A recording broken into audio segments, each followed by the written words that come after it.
Құрылғыңыздан мобильді қосымшаны ашыңыз. Өзіңіздің логин және құпия сөзіңізді енгізіңіз. Кіру батырмасын басып, қосымшаға кіріңіз. Басты экранда менің арнайы шотым тарауын басыңыз. Менің арнайы шотым тарауында басқа банктегі қарызды өтеуге батырмасын басыңыз. Жеке немесе заңды тұлғаны таңдап, алушының барлық деректемелерін толтырыңыз.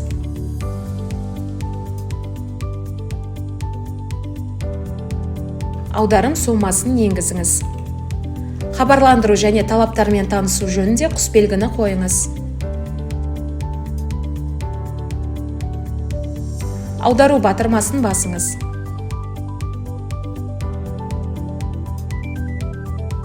Операцияны растау үшін сізге жіберілетін OTP кодты енгізіңіз.